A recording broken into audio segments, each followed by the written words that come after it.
Minecraft was never the same after these 5 updates.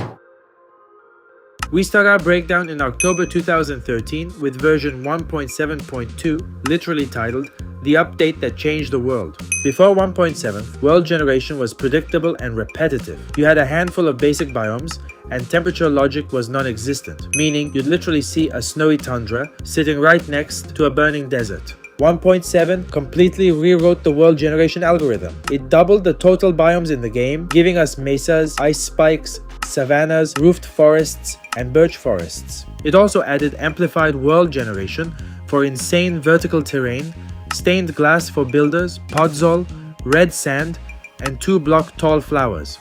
Over on the mechanics side, it overhauled fishing from a boring food source into a treasure hunt for enchanted books, name tags, and pufferfish. Moving forward to February 2016, we hit version 1.9, the combat update. This was easily the most controversial patch Mojang ever dropped, completely dividing the player base overnight. For 5 years, combat was simple. Spam click your left mouse button as fast as possible. 1.9 destroyed that meta by adding attack cooldowns, shields, and offhand dual wielding.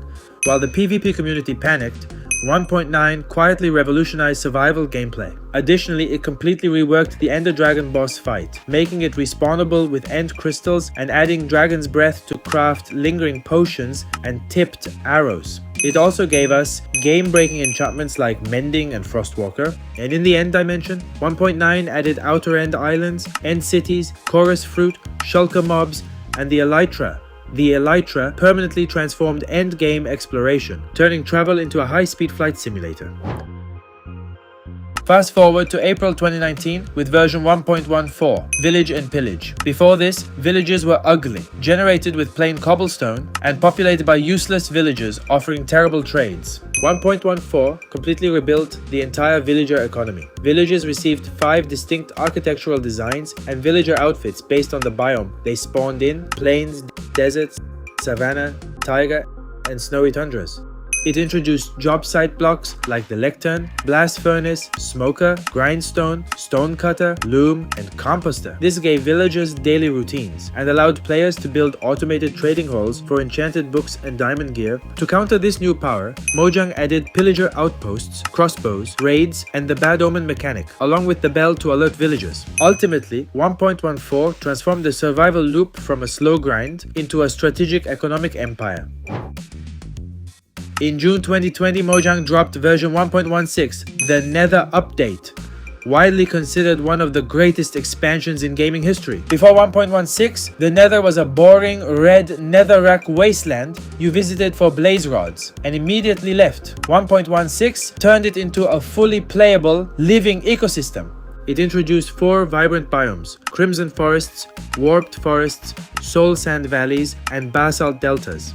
It added piglins with their unique gold bartering system, piglin brutes in bastion remnants, and striders for walking across lava ocean surfaces. To make the Nether survivable, Mojang added respawn anchors charged with glowstone, crying obsidian, and the soul speed enchantment. Redstone engineers got the target block, and zombie pigmen were rebranded to zombified piglins.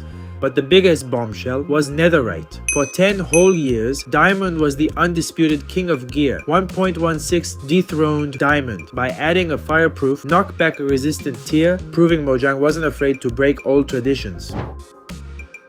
Finally, in November 2021, Mojang released version 1.18 Caves and Cliffs Part 2, an update that completely re-engineered the game's core engine. 1.18 expanded world limits from Y320 down to Y-64, replacing deep stone with deep slate. This allowed for incredible 3D cave generation. Tiny cramped tunnels were replaced by noise caves, using cheese, spaghetti, and noodle generation algorithms, alongside underground aquifers, lush caves filled with glowberries, and massive dripstone caverns. On the surface, mountain peaks were scaled to realistic heights with jagged peaks and meadows. Mechanically, 1.18 changed the monster spawning rule so mobs only spawn in light level 0. Pitch darkness, completely changing torch placement strategy. And with chunk blending, old 1.17 worlds updated seamlessly into 1.18 terrain without creating ugly vertical walls. It raised the bar for Minecraft world generation forever.